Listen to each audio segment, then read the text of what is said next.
Sup, guys? It's Soda back with you. It is Saturday. It's the start of the Elite Eight. Let's get this done, man. I got a bunch of plays. I can't control myself in Major League Baseball this year, man. But luckily, Major League Baseball has actually been good this year for me so far. We're off to a good start with going 3-0 yesterday, I think, with Major League Baseball. So now I'm at 6-3. Is that right? Yeah, 6-3. I think even though I can't control myself and I have a large quantity of baseball plays, I was not like this the previous years, but I don't know. I see matchups that I like, and I'm like, I'm gonna fire, and just these are big baseball slates, so I like it. I'm jumping right into the fire. Yesterday, 4-0-1, starting the bounce back, baby, after this horrific slide. Am I gonna finish every month this year on a huge heater? Hopefully, because March has been so bad that I'm down on the year right now. And I'm not so far away that I can't get back to even in short order if this goes well. Hopefully it does. Yesterday probably should have been 5-0, to be honest. The one loser, or not loser, the push was the Oakland, or not Oakland, the A's, the homeless A's against the Mariners. That under, that pushed. That game, maybe I should have gone first 5 inning on it. I wasn't too worried about the bullpens. But the bullpens did give it, one bullpen. Seattle's bullpen gave it up. Oakland scored 7 runs in the game. Seattle scored 0. If you had told me Seattle was going to score 0 in that game, I would have probably bet my entire house on the under in that game. Oakland scoring 7 runs, ridiculous. And the game, I think, was, 2-0 or something through 5 innings, something like that. And then 5 more runs scored in the last few innings. Kind of bullshit there. Although, of course, I did get lucky on the late baseball game on the Dodgers, covering the run line in that one. I just played the run line because it was the better price, and the Dodgers, they were losing a lot of that game. Then it was tied, and now, all of a sudden, I like the runner on second rule. No, not really. It's complete bullshit. The ghost runner in extra innings, terrible. Extra innings, I lose way too many unders in extra innings, and it's just not even baseball anymore. You just hand a team the runner on second. That was supposed to go away after the COVID season, and it never did. What does it even have to do with COVID? Nothing. Nothing about that had to do with science at all. But let's not get this channel nuked here. But we did get the runner on second, and we didn't need the extra runner, but I think the next guy walked or something, and Mookie Betts hit a walk-off 3-run home run to win the game by 3. So I'll take that. And then the other ones were all winners. We had Auburn. They again had kind of a slow start and then turned it on and pulled away and got the cover there. We had they had one really late run, a big 18-2 run or something in that game to completely flip the game. And then we had what else did I have? I don't even remember. I had so many plays yesterday. Oh no, I only had 5. What was the other baseball play? Texas Rangers, they beat my Boston Red Sox. I will have another play on the game in that series today. And we had what was the other? I don't even remember. NBA. 2 NBA plays won, right? So actually, was I 5-0-1 then? Because that was only 2 baseball plays, right? No, it was 3. What am I?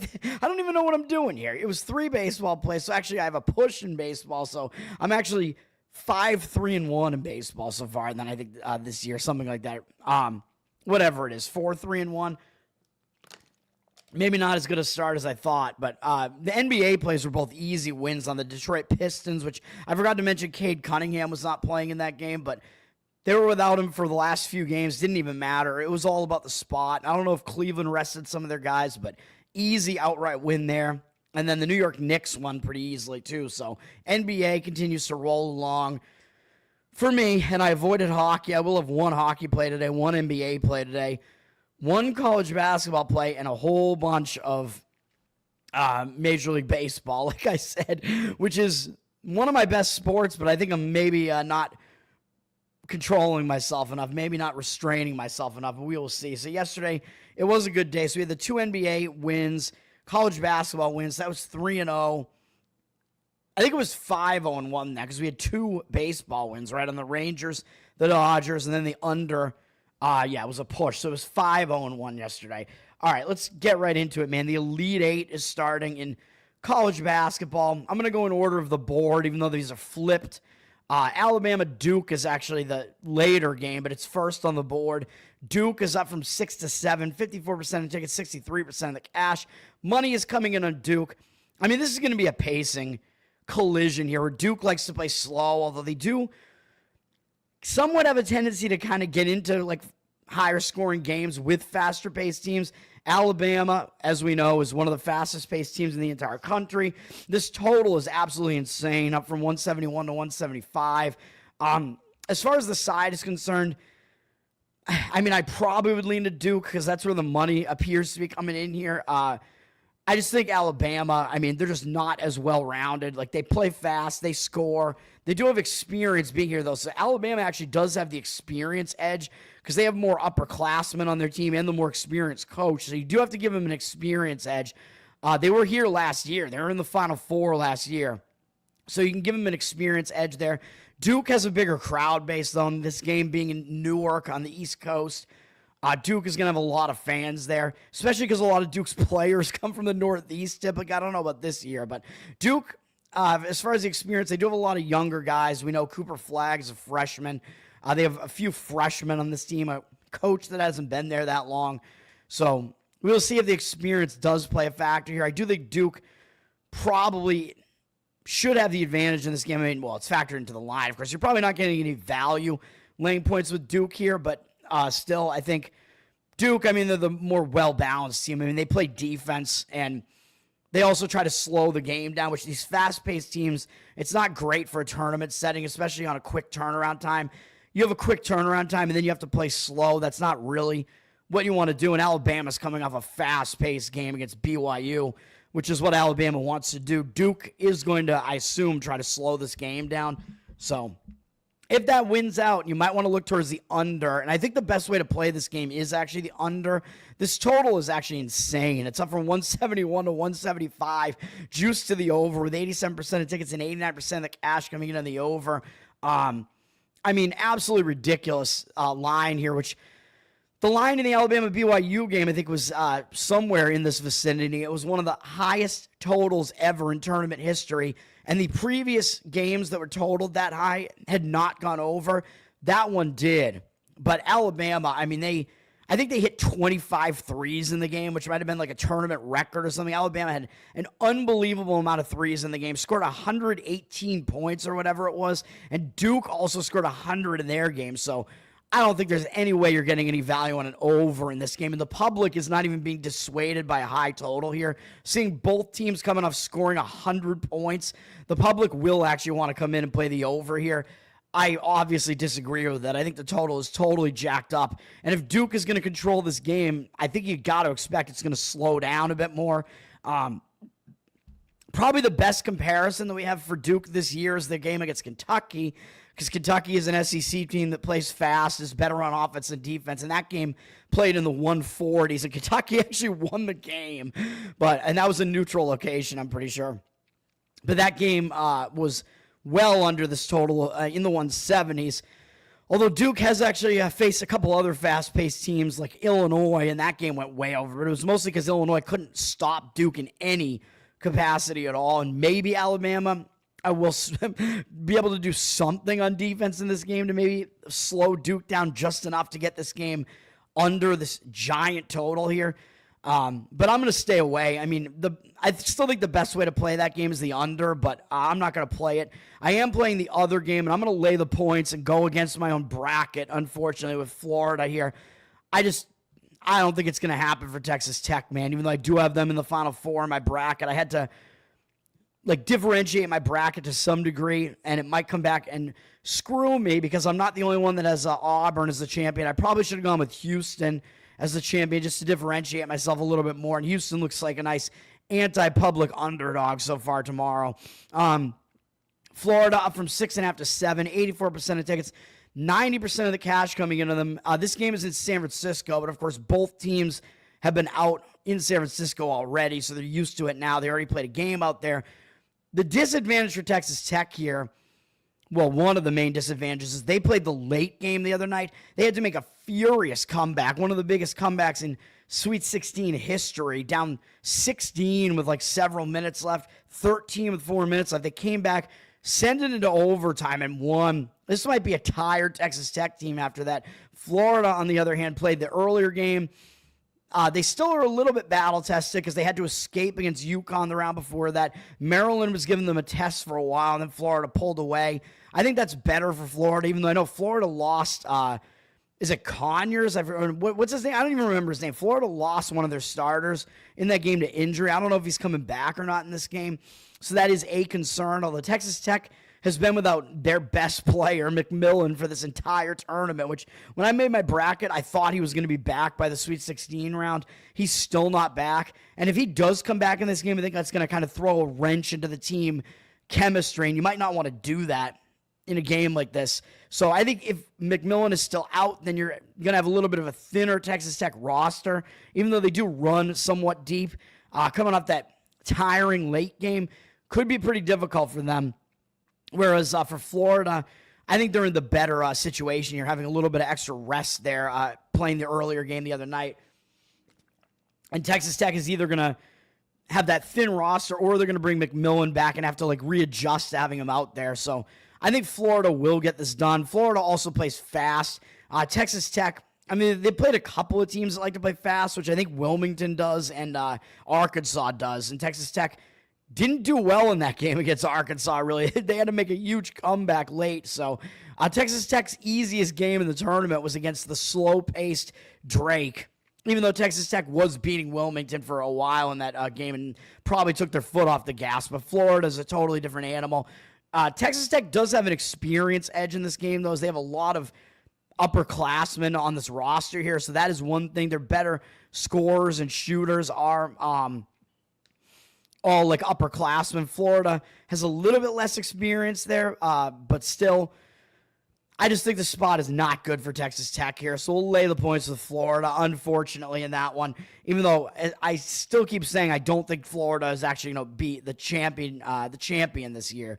But unfortunately, I do think they're going to win that game. Let's go to NHL.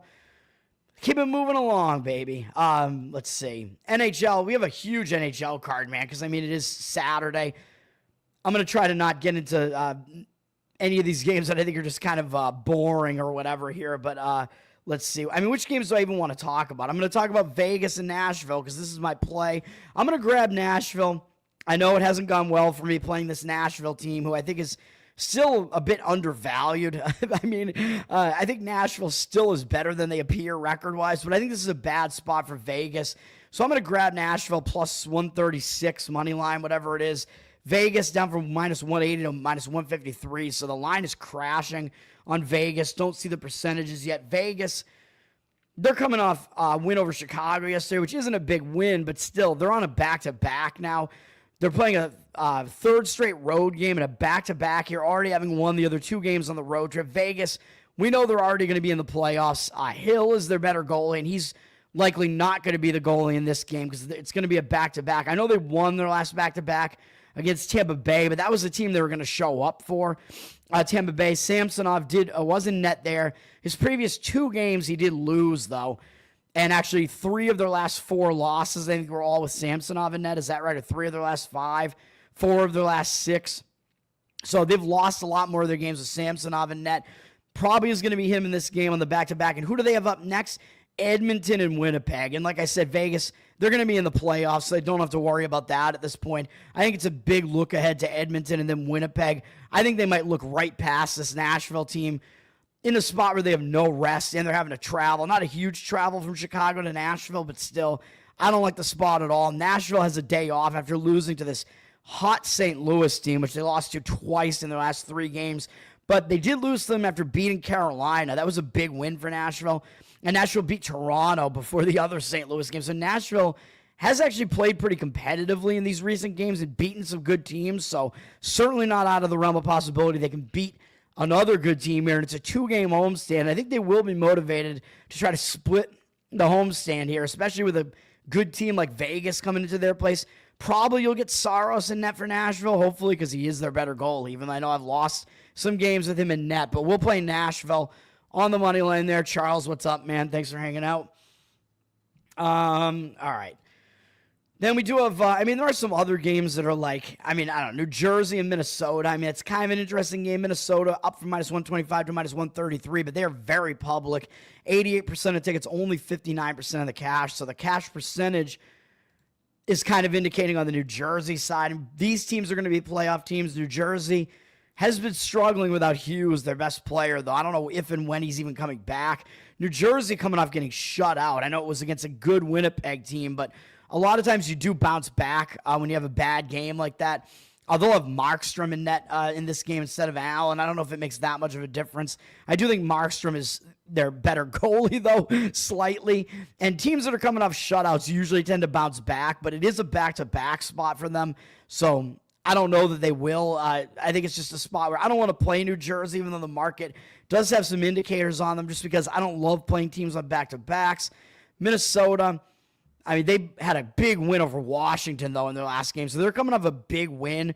So they might be in a little bit of a letdown situation here. Facing this New Jersey team, it's been struggling a little bit. I think New Jersey kind of needs the game more. Minnesota's more secure in their playoff spot right now, I believe, than New Jersey is. Like both teams will still make the playoffs, but slightly into New Jersey there. Certainly not a play for me, though. Columbus and Ottawa is kind of a battle of two teams that are still fighting to make the playoffs, but the odds makers are telling you what they think about Columbus. Ottawa up from -185 to -195, 86% of tickets, 98% of the cash. So Ottawa's a big favorite here. Odds makers telling you they are the significantly better team. Columbus does need the game more, though, because they are pretty much about to fall out of playoff contention, and Ottawa is almost guaranteed that they're going to win, that they're going to get one of those wild card spots right now. I think they're pretty secure in the top wild card spot. Columbus not in a great spot, though, as they're in a back-to-back, and they just had a crazy high-scoring shootout that went to a shootout last night with a 7-6 win over Vancouver. Having to play off of that and actually travel up to Ottawa with no time off. That's not a good spot for Columbus, even though I do think they need the game more. It's not a very good spot for them. Ottawa does have a day off, and they're staying at home, I think. Or no, they're coming back home, so they're returning home. Although, it was a road trip. They've been away for a week, but they just stayed kind of in the area in the Northeast, so not really a long road trip, not really a spot where I would say, oh, they're going to be like massively distracted on the return home spot. But I can't play the game in any capacity. Excuse me. Oh, my heartburn is killing me here. Toronto and Los Angeles Kings is a pretty good game. Toronto's coming off kind of an embarrassing loss against San Jose, but will they bounce back from it? I don't know. It did go into a shootout, but that is an embarrassing loss, man. You lose to the San Jose Sharks, you're probably going to want to bounce back from that. They do have a day off, and they've already adjusted to the Pacific time zone again now, having played that game in San Jose. The Kings just lost some momentum here as they had a nice 4-game win streak, and then they lost, so that could kind of hang you over a little bit, although it was a shutout. They got shut out by Colorado, but that was in elevation. Now they're coming back home. I don't know, man. That Colorado loss could be a bit of a momentum killer, so I think maybe Toronto is the way to lean in this game. The money has come in on LA, though, up from -130 to -148, 74% of tickets, 99% of the cash. I don't know what I would want to do with that game, so obviously I will stay away. My Boston Bruins are a dead team, as I keep saying. I just talk about them because they're my team. They're coming off of some embarrassing losses, man. What can you even say at this point? Losing to San Jose, giving up 13 goals in the next 2 games after that. Now they lost to this awful Anaheim team. Will the Bruins be able to turn it around at all in any of these games? I don't know. They're not fighting for the playoffs anymore. They're out of it. They're done. They're going now from the Pacific Coast with a couple of days off to maybe try to halt their momentum a little bit, but having to go play in Detroit now, coming back from the Pacific Coast. Maybe not the greatest spot. Detroit is still trying to keep their playoff hopes alive here, I think. They just returned home from a road trip, so that was a bad spot for them. I mentioned I liked Ottawa in that game. I wish I played Ottawa. Ottawa won the game, so Detroit's going to kind of be in desperation mode here, and it's a second game back home. When you have that first game back home, like I say, a lot of times it's a distracted spot. You have to get back to family life, and a lot of times if you have a bad game, now you're back at home, you've settled back in at home, and you can focus back on the game and play a better game. So I do think the spot is better for Detroit. in this game. Detroit up from -150 to -185. Help the Bruins. 98% of the tickets, 98% of the cash. I agree with that move. I agree with Detroit in that one. Calgary is still fighting for a playoff spot, facing their in-province rival here, Edmonton. But Edmonton coming off a really ugly loss to Seattle. I mean, they've been struggling a bit as of late, but that was off a big game against Dallas. It was a revenge spot for Seattle. It was a back-to-back for Edmonton. Now off of that embarrassing loss, coming back home again, will they be more focused here on Calgary? I don't know, because they do have Vegas up next. Edmonton is certainly going to make the playoffs. I believe Picard was in net for the last game, so they will have Skinner back, who is their better goalie at least, sort of. Calgary just had a tough game against Dallas. I played Calgary in that game, and they lost, and it broke their momentum. So that could be a little bit of a difficult spot for Calgary, having that momentum halted. They are starting a road trip, though, against an Edmonton team that you know they're going to be focused on. So I think they are going to be focused to try to get this win. And, of course, Calgary is still kind of fighting to get into the playoffs here. So the game does mean something to Calgary. Edmonton is way up from -130 to -165, though. 93% of tickets, 98% of the cash. So I don't know what I would do with that game either. And I'll move over. Let's move over to the NBA. Trying to just go in order of how I usually talk about these games. I do have one NBA play here. And if you know how I handicap, you might know what it is already. Some of these games are just difficult to figure out what's going on here. I mean, Nets, Wizards. Wizards have flipped from a 1.5 dog to a 1-point favorite. Nets do have 65% of tickets, 85% of the cash. So the money percentage there is conflicting with the fact that the line is flipped on the Wizards. I would kind of lean to the Wizards here. I mean, the public is going to want nothing to do with the Wizards. But after I lost on the Wizards and they gave up 169 points to the Pacers, if you do that, you know that you're going to want to put in a better performance than that in your next game, man. I mean, I think you got to. I mean, that's just embarrassing. I mean, Indiana, they shot absurd percentages in that game, though. It was just a game. It was unlike anything you would ever see. So, I mean, I probably would lean to the Wizards just to bounce back from that absolute embarrassment there. Speaking of the Pacers, they're at the Thunder. Pacers coming off scoring 169 points, like I said, but they're not going to overlook the Thunder. I mean, one of the best teams in the NBA. The Pacers, I mean, usually if you see a team coming off of that, you're going to want to fade the team in the next game because that is just a ridiculous performance. You're never going to see that again, really. 27 threes or whatever they hit in that game. Second straight road game going to Oklahoma City. Definitely not an easy spot. Oklahoma City is just rolling right now, so they do have momentum, but they are coming off a pretty big win over Memphis. Nice win there. Memphis should be a playoff team as well. Will Oklahoma City be totally focused here? I mean, Oklahoma City, I believe they have now clinched the franchise win record now as well, and they've already clinched the number 1 seed in the West. So Oklahoma City really does not have anything to play for the rest of the season. So you might see them not show up in some of these games. They may show up in this game just because they want to get some playing time against some playoff teams here. They are up from 9 to 10. The money is coming in on Oklahoma City. 78% of tickets, or 77 now, 93% of the cash.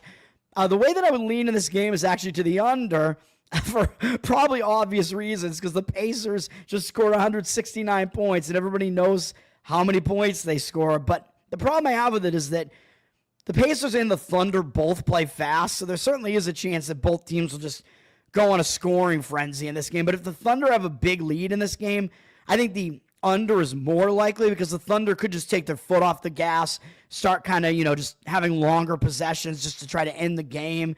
So if that happens, the under, I think, is probably more likely. It's down from 238 to 237.5. Public wants the over, especially after both of these teams had a high scoring performance in their last game. The Thunder scored in the 120s. Both teams know these teams could score. People know both of these teams could score. 83% of tickets, 61% of the cash on the over. So the cash percentage is indicating on the under. I agree with the under in that game. Seems a little bit risky to actually play it, though, so I'm going to stay away from that. And then the game I'm actually going to be on is this Dallas-Chicago game. I'm going to take the Dallas Mavericks plus the points here, plus 2.5. Dallas, I mean, they're still trying, man. They're still playing competitively. They still have a chance to get into the play-in round of the playoffs here. So even though they're without AD, they traded away Luka. They got a bunch of injuries here. They're without Kyrie, of course. They're still playing pretty hard, man. I think to try to get into the play-in just to do it. So they have not. I don't think they've really become a lottery team. Dallas, yeah. I mean, they're still playing competitively. They're coming off a win over Orlando.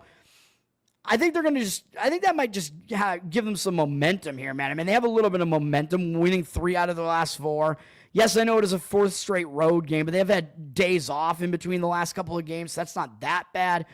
I don't think winning against Orlando is really going to put them in any sort of hangover spot. The team that I do think is in a major hangover spot or a letdown spot is Chicago. I mean, look at what they just did, man. They were just on the road for forever. They had like a 12-day stretch where they were on the road or whatever, more than 10 days on the road. They beat the Lakers, scoring 146 points against them, and Sacramento before that. Beat Denver, both those games on the road in elevation. It was Denver without Jokic, though, remember.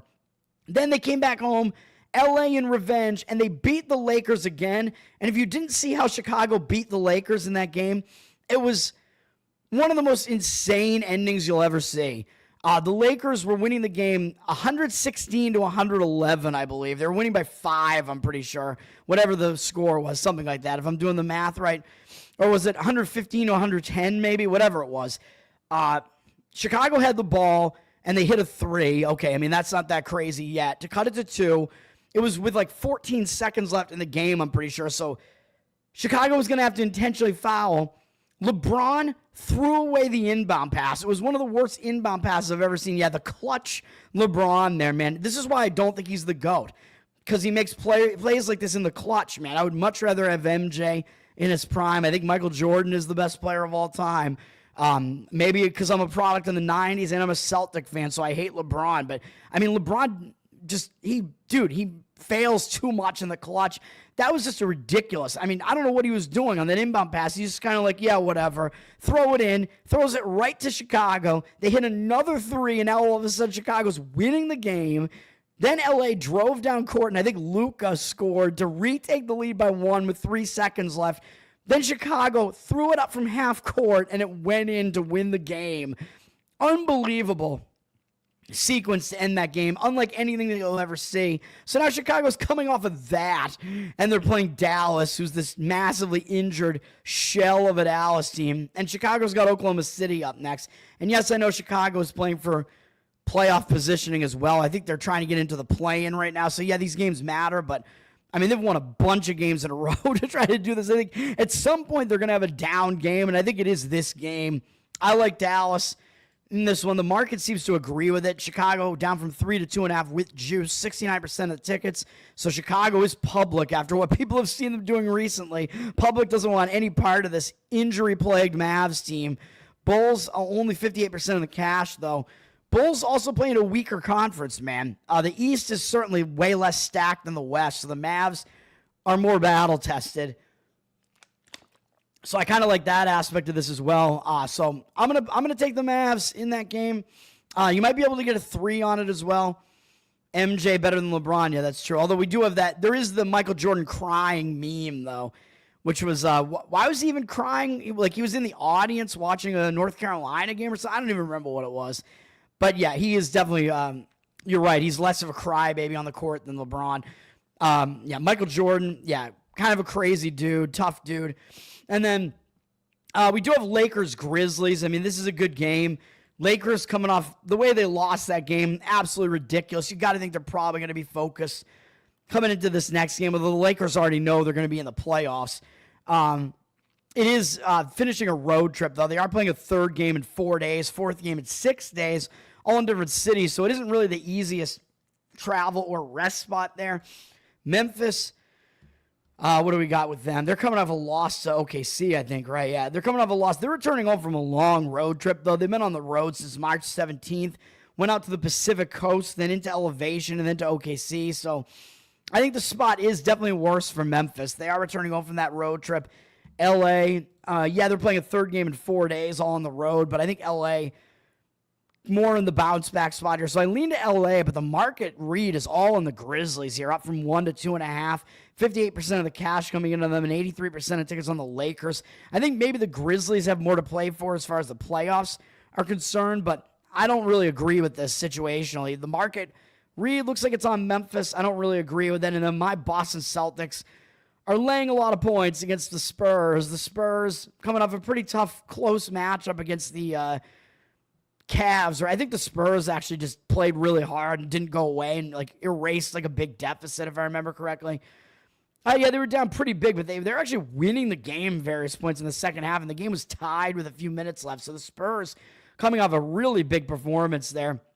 Not like they're going to overlook Boston, but having to play a couple of tough games like that in a row. Boston, though, I mean, they're playing out the stretch right now because they're pretty much locked into the 2 seed for the most part in the East.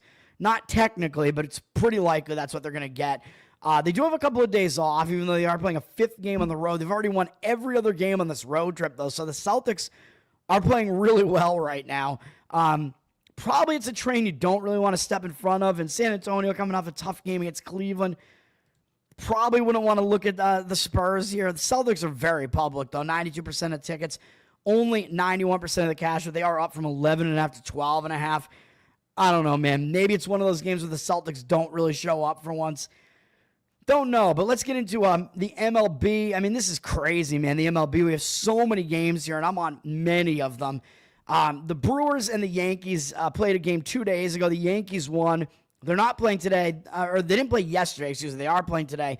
This is a weird one where both of these starting pitchers are playing for new teams. Now, Nestor Cortez is playing against his former team, the Yankees. So Cortez is used to playing in this stadium.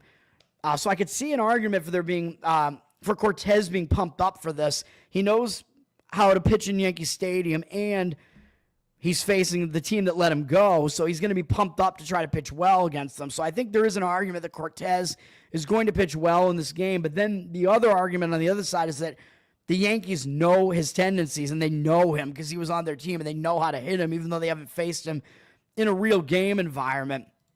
And that's the type of argument that I made for one of those games the other day against, who was it against? I don't know. I think I won the bet, whatever it was. I don't remember what it was. I don't remember what the bet was, though. It was, it was the Red Sox beating Eovaldi. But Eovaldi had bad numbers against the Red Sox as well, so that helped. Cortez, the Yankees really have not seen him in a full game environment, so that might give him an extra edge, too. It was only Bellinger and Goldschmidt. Only the Yankees newcomers have ever seen him before, which makes sense because Cortez has only been on the Yankees.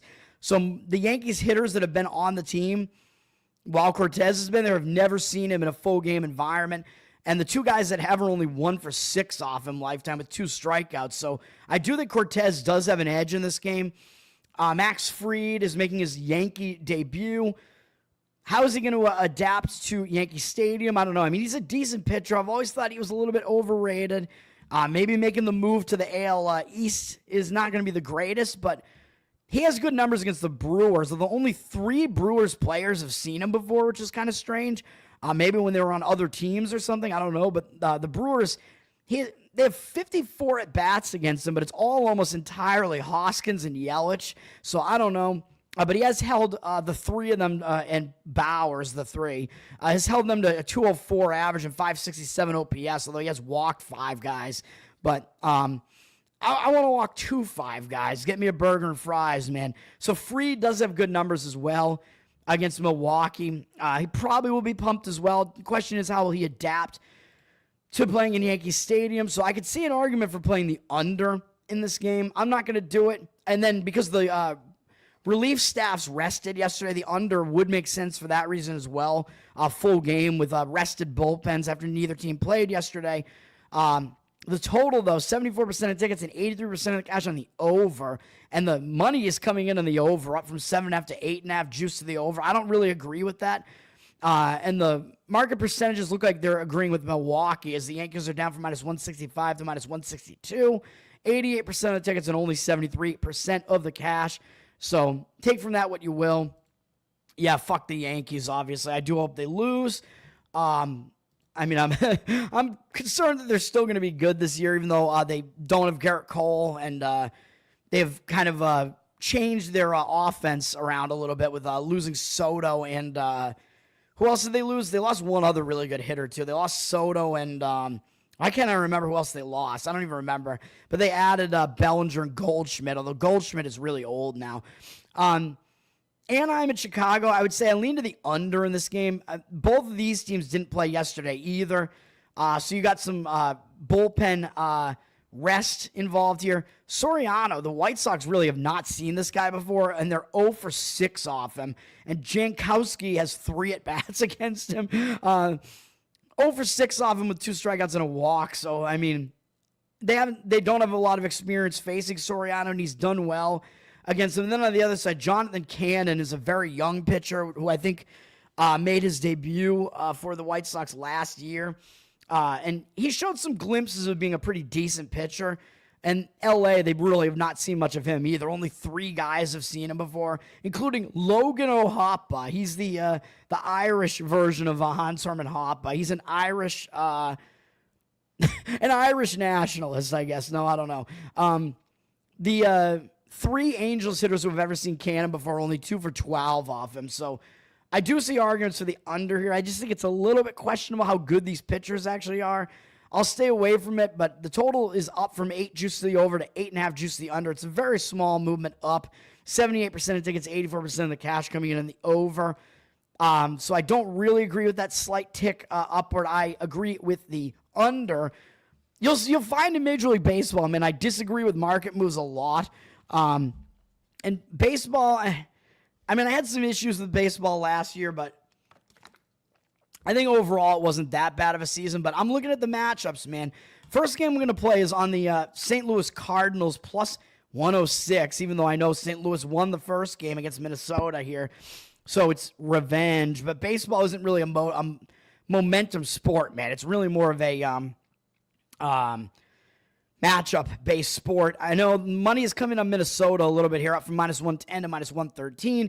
69% of tickets, 71% of the cash coming in on Minnesota. You look at this pitching match, and you think, well, Joe Ryan, very good pitcher, right? He's better than Eric Fedde, who Fedde really had some bad numbers in his career up until last year when all of a sudden Fedde found something with the White Sox last year, and he had a good season with the White Sox, and then he moved over to St. Louis towards the end of the season when I think St. Louis was trying to make a late push, and Fedde actually pitched well with St. Louis as well.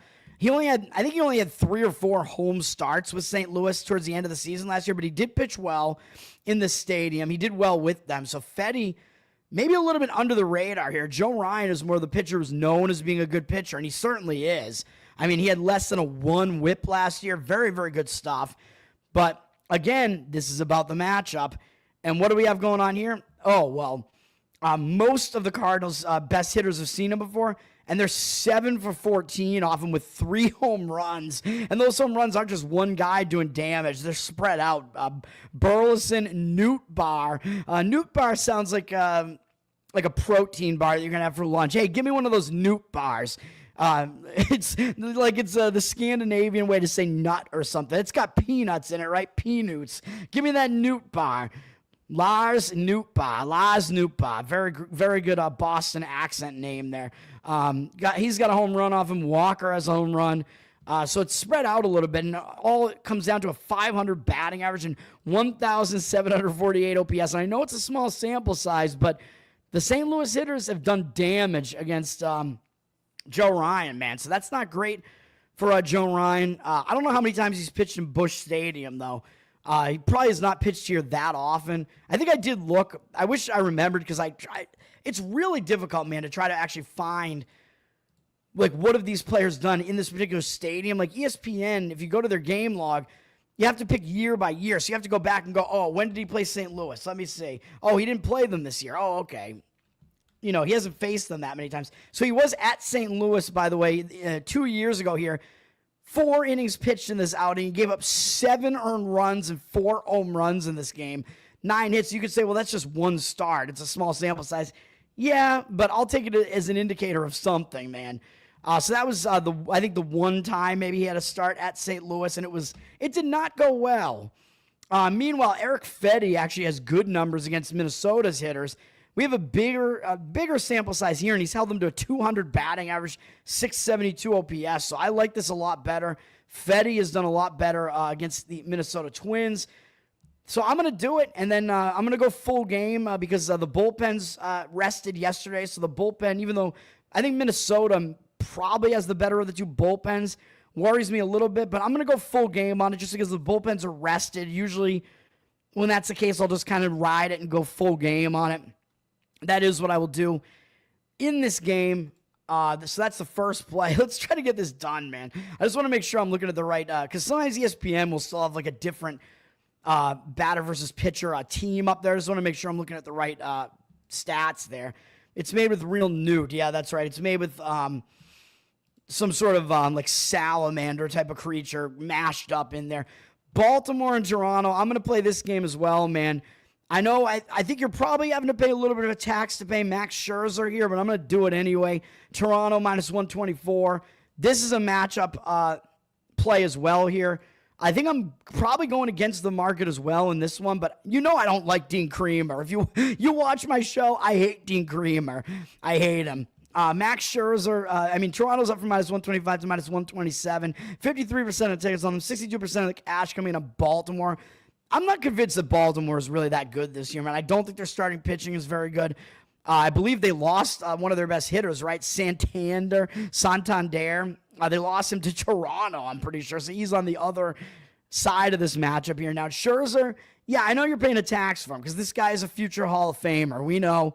Excellent career for Max Scherzer. So I know if you're looking at Scherzer's numbers, you got to take him with a little bit of a grain of salt because a lot of those were when he was in his prime, and I know he's not in his prime anymore. But let's look at Dean Creamer's numbers, shall we? I mean, last year, I don't think this is that good. 4.1 ERA, 1.24 whip. Mediocre. I mean, serviceable pitcher, in my opinion. Against Toronto, though, 105 at bats worth. They got a big sample size here. Oh, he's allowed 6 home runs to them. 14-10 strikeout walk ratio and 305 batting average and 880 OPS. So Toronto has absolutely wailed on this guy. And I looked at his stats because he's been pitching in the division. He's pitched at the Rogers Center. I think he has 6 career starts at the Rogers Center, and I believe 5 of them are bad. And what I consider bad is basically like either you didn't make it 5 innings or you gave up like a bunch of runs or you had more walks than strikeouts or something. I think that was the case for Creamer. I could go back and go through it all, but he has been really bad. Actually, I think I was thinking of a different pitcher. But Creamer, I think, is also really bad at the Rogers Center. Hang on. I think I was thinking of one of the other pitchers that I'm fading today, but let me just find it real quick. Oh, no, we want it at Toronto. Hold on. So here's one where he gave up 2 earned runs, but he walked 5 guys, struck out 3. At Toronto here, that was a good start for him, going 7 innings long, 2 earned runs. That was in 2022. If we look at 2023, I'm going to try to go through this fast, man. I wish I had the numbers up right now. I'm finding at Toronto. At Toronto here, all right, that was his other good start. Fine. So he had 2 good starts at Toronto. Gave up 1 earned run there. Last year, gave up 5 earned runs and 4 1/3, walked 5 guys in that start. Really bad start there last year at the Rogers Center. In 2021, 1 game. So I was thinking that. He had a game where he only went 1/3 of an inning, and he allowed 6 earned runs, 5 walks, no strikeouts at the Rogers Center.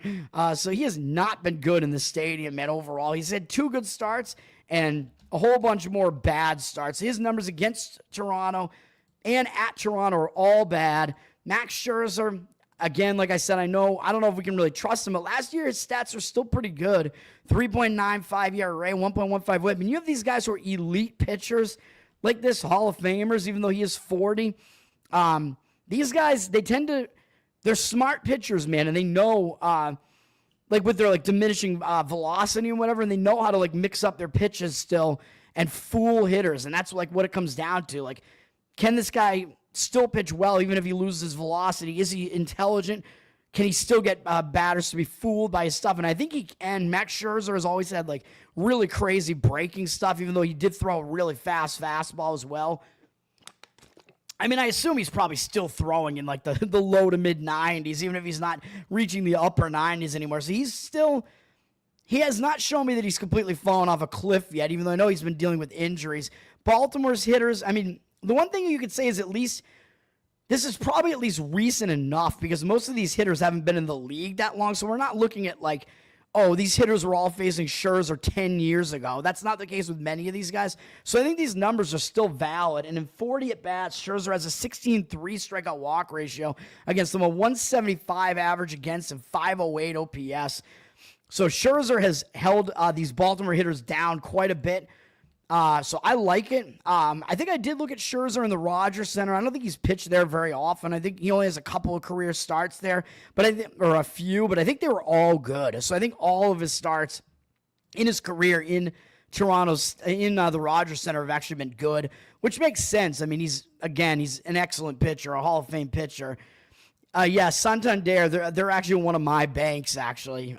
They're a bank up here in the Northeast. Yeah, but so I don't know. It's a Scottish name, so I don't know. I don't know much about the baseball player Santander though. Santander. I don't want to talk about every one of these baseball games though, so I'm going to try to go quick here. Colorado and Tampa Bay. I could see an argument for the under here because Senzatella for Colorado has never been seen before by Tampa Bay's hitters, so he might be able to have a little bit of an edge against them early on because they've never seen him. Zach Littell has good numbers against Colorado, which, I mean, he's not the greatest pitcher, but Colorado is not the greatest hitting team at all. He's held them to a 135 average, 401 OPS in 37 at-bats. So arguments for the under there, except Senzatella, you don't know what you're going to get out of him, man. This is Colorado. They tend to suck on the road. He could just get beaten up. I mean, you don't really know. But Tampa's offense isn't really that good.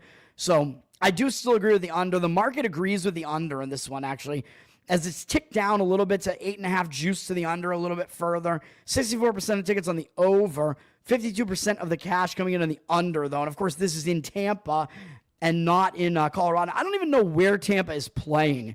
So I have to figure that out because the Tropicana got wrecked by that hurricane. Like, the roof got blown off. So I'm pretty sure Tampa is not playing there this year. I don't know where they're playing. So it's probably some new stadium people have to get adjusted to, but it's not in the high elevation of Colorado.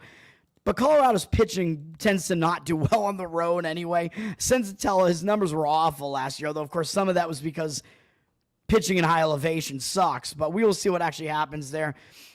Falter and Bayozo are pitching for Pittsburgh and Miami here.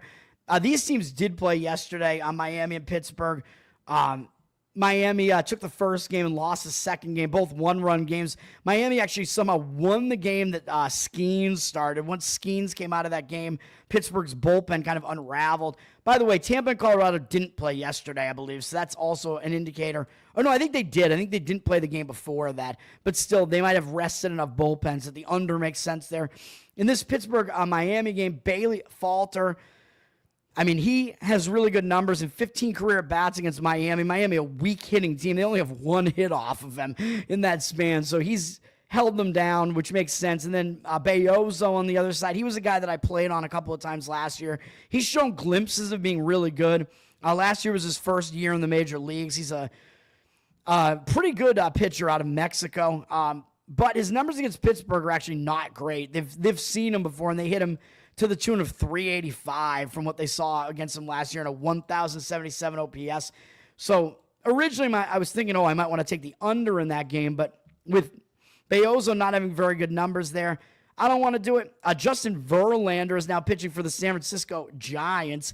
Very strange to see that. And he's a 40-plus-year-old here. He's at 42, and last year he struggled, man. 5.48 ERA, 1.38 whip, so we might be looking at the end of Verlander here, man, unfortunately. I'm not ready to say that about Scherzer yet because I'm on him today, but I'm gonna tread lightly with Verlander because he did not show signs of being very good last year, man. He is pitching in the NL West now, though, which might be better. A better pitching environment there. You get to pitch in San Diego and whatever. His numbers against the Reds are pretty good. They're only 8 for 41 off him, 195 average, 651 OPS. So historically, yes, he does have good numbers against them. We know he is a future Hall of Famer. Nick Lodolo, the much younger pitcher here, and he's shown signs of being pretty good as well. His whip last year, not really that bad, 1.2. 4.76 ERA, I think, is kind of misleading based on his whip. That whip would be indicative of more of like a high threes ERA, I would say. So I think Lodolo is better than his ERA looks. He's had good numbers against the Giants hitters in 29 at-bats, 207 average, 603 OPS. So I would actually be more confident in backing Lodolo in this game. And I don't really want to look to the under because I don't know what you're going to get out of Verlander. And it is at a hitter's park, which unfortunately, in opening day, I had the under in that game, and it was close to getting there, and we lost it towards the end. Cincinnati down from minus 165 to minus 116, but 71% of tickets, 85% of the cash coming in on them. So it looks like the cash percentage is coming in on Lodolo, and I think the public is going to look at this and say, oh, it's Verlander, and I have no idea who Lodolo is. I'm getting Verlander as an underdog. Let's take the shot with that. I would think that the public might kind of have that feeling about that game. So I'm not going to play it. The total's up from 8 juice to the over to 8.5 with cash percentage 83% on the over. Only 56% of tickets on the over. So money is coming in the over. I don't want to deal with that. Gavin Williams and Seth Lugo both have good numbers against these opposing teams. They're both very familiar with these teams, though. So Cleveland and Kansas City, I mean, these guys have been on these teams for a while now. So that means the offenses are familiar with these pitchers as well. But both pitchers do have good numbers against the opposing hitters. So I don't know what I would want to do with that game. The total has actually gone up a little bit from 8 juice to the over to 8.5. 61% of tickets, 62% of the cash coming in on Cleveland. The money is swinging towards the Cleveland side, down from minus 135 to minus 116. 72% of tickets, only 67% of the cash. I don't know if I would agree with that. I actually think Lugo is the more trustworthy pitcher than Williams, because Williams does have bouts of wildness still, man. Even though he's held Kansas City to a 187 batting average, he has walked 7 of them. It's still a 509 OPS, which is quite low, so that is still good. But Seth Lugo is the less wild pitcher. He had a really nice low whip last year. I almost said whiplash by accident there, and he's held Cleveland to a 212 average, 621 OPS. So good numbers on both sides of that matchup. So I would lean to the under, and I'm not necessarily sure that I would agree with that movement towards Cleveland. Boston at Texas. I got to play here, and I'm playing against my Boston Red Sox again, man. I'm going to play Texas in the first 5 innings in this one, even though you got to lay a little bit of a price at minus 124. It's about the same full game. Full game is a little bit cheaper. If you want to try to play the full game, I don't hate it. Texas has gone from a plus 100 dog to a minus 112 favorite. 90% of tickets, 98% of the cash coming in on the Boston Red Sox. So the cash percentage does look like it's on the Red Sox right now. I don't know if that's going to remain the case. It looks like some of the money has driven the line up on Texas. I think the Red Sox are going to be very public because look at what we got going on here. We got Walker Buehler, who is making his Red Sox regular season debut here. People remember he was on the Dodgers last year. He was on the World Series winning Dodgers last year. He's got that name behind him. He was a good pitcher for the Dodgers for a couple of years, but then he got injured. I think he had surgery or something. I don't know if it was Tommy John or something else, but he has not been the same pitcher since he's come back, man. In my opinion, he had some really bad numbers since coming back, and I don't think he hasn't done enough in that short stint at the end of the season last year after he came back. That is not enough to tell me that he's actually bounced back from that injury. I don't know that he has, so I think that you're not getting value on Buehler here. I think it makes sense to go and take this unknown Tyler Mahle here. Is that how you pronounce his name? Mahler? I have no idea. Mahle. Buehler and Mahle. Walker Buehler and Tyler Mahle. The Boston fans are going to have a field day with this one, talking about this game. And the Boston commentators. But yeah, I think Buehler, I mean, he's the pitcher that people know, so I think they're going to have a tendency to want to take him in this game. I don't agree with it, and I think Texas is flying under the radar here, but if you look at Buehler, his stats against Texas are not good. His stats last year weren't good. 5.38 ERA, 1.55 whip. That doesn't show me that he's bounced back from that surgery, that injury situation. He might never be good again. I don't know. Against Texas Rangers, 53 at-bats worth, not good stats. 11 to 5 strikeout walk ratio, 283 average, and 760 OPS allowed. That's not very good. I mean, that means the hitters do have a bit of an edge off of him. And then if you look at his game log here, I mean, we could go back a little bit. At Texas, he hasn't pitched there that often. I think he's only pitched there a couple of times, but I believe he hasn't been good. Let me see. He missed the entire 2023 season. Before that, he was good. He had a good home start against Texas. But let me see. So I think the only times that he's pitched in Texas were back when he was actually good, and he still didn't do well. Yeah, at Texas, I mean, he only went 4 innings, gave up 2 earned runs. I mean, all right, that's not that bad. So I guess I'll give him a pass for that one in 2018. That was back when he was pitching better, though. And that was his only start at Texas. But all these Texas hitters, I mean, their numbers against him are pretty good. And then on the other side, Mahle, who nobody knows who this guy is. I don't know how long he's going to go in this game. he might be a guy that is more of an opener. He didn't pitch a whole lot last year. He did face the Red Sox, though, and he actually struck out a ton of them, even though he is a little bit wild. He actually did pretty well in that game at Fenway, holding them to 2 earned runs. It was an extra inning loss, but Mal has actually been pretty decent against the Red Sox. Again, I don't know how many innings you're going to get out of him, which is why I'm going first 5 on this because I want just the starting pitching matchup here, and I don't really trust Texas's bullpen. And Texas, I think, used more of their bullpen last night as well in that win to hold off the Red Sox. I think the Red Sox have the better bullpen as well, so I'm going to keep the bullpens out of the equation. I think Mal, based on the way they've been using him, I think he's probably going to go most of those 5 innings, I would guess, probably the majority of them.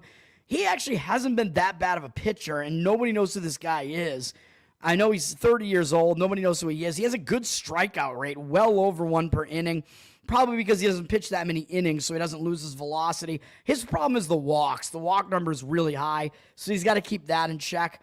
A mediocre ERA and whip, but against the Red Sox, they have not done well against him. In 39 at-bats, he has a 12-2 strikeout walk ratio, only 1 extra base hit allowed, Bregman double. Bregman is really the only hitter on the Red Sox who actually does damage against him. He's held him to a 205 average and 475 OPS.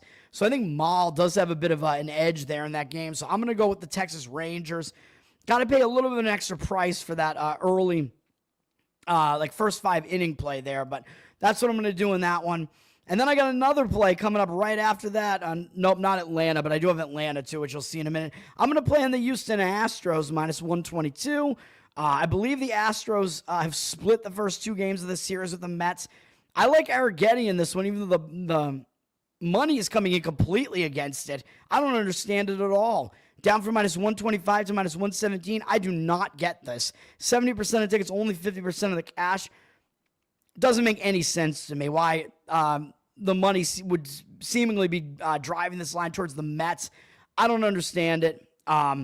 Sure, the Mets, I mean, they're a decent team. I think maybe they're flying under the radar right now.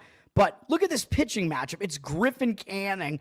Griffin Canning is moving over to the Mets this year. And where was he before? Oh, yeah, that's right. He was on Anaheim. So guess which team has faced him a ton before? Oh, yeah, that's the Houston Astros.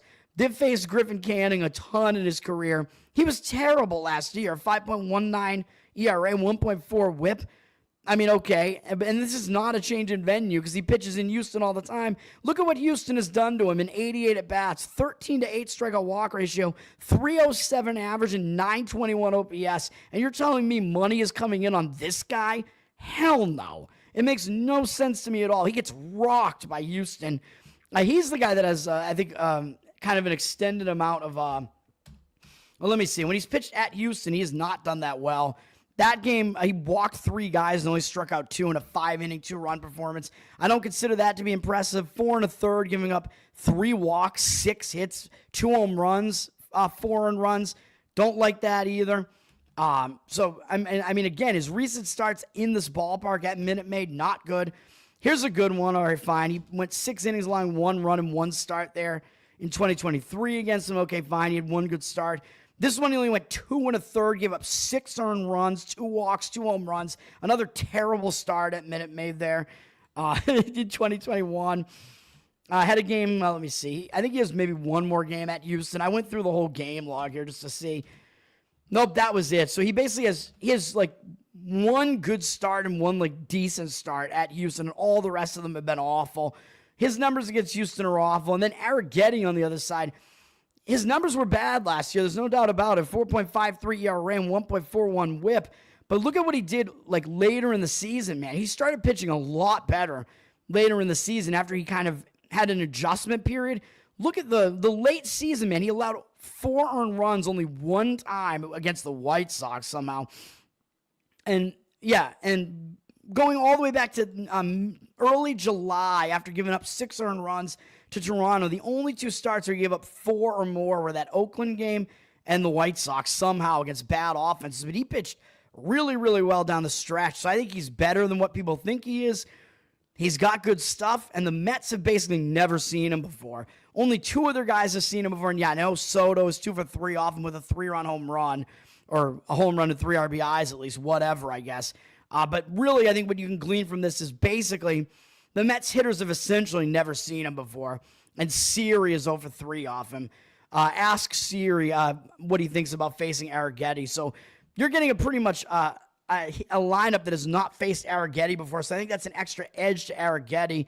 Because again, when the starting pitcher has good stuff and the hitters have not seen him before, that's an edge. So we're going with Houston in this game. And the Mets used more of the back end of their bullpen yesterday, I believe, in that game to get the win against Houston yesterday and stave them off. So give me Houston. And then, yes, as we just saw, I do have Atlanta as well, minus 140. This is a game where I think Atlanta is going to get the win, man. They've lost 2 games in this series. San Diego, I think, to stave off Atlanta, have used more of their relievers in these last couple of games. I think Atlanta is going to get this last game of the series. A lot of times, if a team loses 2 games in a series, they do tend to be a little bit extra focused in that last game. You got Spencer Schwellenbach pitching in this game, man. Very good pitcher last year. I think he still might be a bit under the radar. People don't know who he is. 3.35 ERA and 1.04 whip last year. That's good. And against the Padres in 23 at-bats, 4.0 strikeout walk ratio, and he's held him to a 174 average and 435 OPS. So their hitters who have seen him before have not done very well against them. He's a good pitcher, man. And I would much rather be on his side than Randy Vasquez, who did not do well last year. 4.87 ERA and 1.51 whip. That is a horrific whip. Just putting way too many men on base. I know he has good stuff, but he is wild. And against the Braves in 39 at-bats, he's allowed a 282 average and 795 OPS. That's not great. So the Braves have been able to hit him. So all in all, yeah, I'm going to take Schwellenbach. I'm going to back Atlanta in that one, even though they are actually a road favorite in the game. I think it's with good reason that they are. People are going to look and see an 0-2 team. It's a road favorite, even though it is the Braves. Maybe not want them, but this one, the market is agreeing with me. The money's coming in on the Braves, up from minus 130 to minus 142, 78% of tickets, 88% of the cash. So the money is coming in on the Braves in that one. And then we do have Cubs in Arizona. Imanaga and Fott are pitching in this game. Imanaga has good numbers against Arizona and 22 at bats, 9-1 strikeout walk ratio, holding them to 182 average, 581 OPS. So really nice numbers from Imanaga there. Imanaga does already have a game under his belt this season because he pitched in Tokyo, I believe, and did pretty well in that first start. So he has a game out of the way. And then Fott on the other side didn't do that well last year, although I think his whip was indicative that his ERA should have been a little bit lower maybe, although 1.24 is not great. His numbers against the Cubs are good in 53 at-bats, 170 batting average, allowed him 464 OPS. So why don't I want to take the under here with 2 pitchers that are good? Well, Chase Field is a hitter's park, so I don't quite want to do it, but both these pitchers have good success against these opposing lineups, so I would lean to the under here, but the line is flipped on the total from 8.5 juice to the under, 8.5 juice to the over, 61% of tickets, 68% of cash coming in on the over. So the money is coming in on the over. I agree with the under in this one. And I do have one total, but it's not in this game just because I'm a little bit worried about the ballpark there. But I'm going to play the under in Detroit, LA, first 5 inning again, under 4 this time at even money, plus 100. I like this one. I mean, again, I'm going back to the well where I lost this one in the bottom of the 5th the other day where Skubal gave up a 3 spot there. I don't know if it's going to happen this time. We got Reese Olson going here. 3.53 ERA, 1.18 whip last year, and the Dodgers haven't seen that much of him. They've only seen him for 15 at-bats worth, and he's held him to a 133 average and 521 OPS. So Reese Olson, pretty good pitcher, good history against the Dodgers. They don't have much history against him. And then you got Sasaki going for, and he looks like a kid, man. He's 23 years old. He's the Dodgers' recent addition here over from Japan. I think that Sasaki is going to be good, and the fact that he made 1 start already, I think is actually good. He made 1 of those starts already in Japan, so I think that he has 1 start out of the way already under his belt is going to actually give him a little bit of an edge in this game, and he only allowed 1 hit in 3 innings and 1 earned run, so he got out of a jam. He was actually wild in the game. He struck out 3, but he walked 5, so I think that was maybe some kind of like opening day, first major league start, like nervousness there. So I think he's going to get that control under wraps because the rest of the start looked fine. to me, and the fact that he got that out of the way, I think is going to help propel him forward. We don't know how deep he's going to go in the game, which is part of the reason why I like the first 5 inning here. But the other reason is because both bullpens are torched after last night's extra innings game. So I'm only going to go on the under in the first 5 inning in this one. I don't want to deal with bullpens that are not well rested after a major extra inning game, even though it only went to 1 extra inning last night. But still, I don't want to really deal with it. Don't know how long Sasaki is going to go, but hopefully he gets us through the first 5 in this one or so, and we get good performances out of these pitchers. We're going under in the first 5. That's going to do it, man. Those are the plays today. Again, lots going on. College basketball, Florida -7. Hockey, Nashville +136. NBA, Dallas +2.5. Baseball, St. Louis +106. Toronto -124. Texas -124 in the first 5 inning. And by the way, make sure you know what your book's rules are, because I like to play with the rules that if the game is tied after the first 5, it's a push and you just get your money back. So that's the way that we do it there. Usually, I think books commonly do have that rule, but you got to make sure. Atlanta -140, Braves, so still talking baseball. Houston -122, and first 5 inning under Detroit, LA, under 4 at even money. That's going to do it. That's a lot of baseball, man. 6 baseball plays. It's a packed card. I can't help myself. A lot of times last year I would only have 2 or 3 plays, but this is crazy. Thank you, Charles. Good luck to everybody. Thanks for hanging out. Tower Gang Tone on Twitter and patreon.com/Tower Gang to support the most hilarious offensive podcast in existence.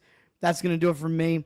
Let's finish the month hot, just like we did the last 2 months, because we really need it after a horrific month. Yesterday was really good, so let's keep it going. Peace out.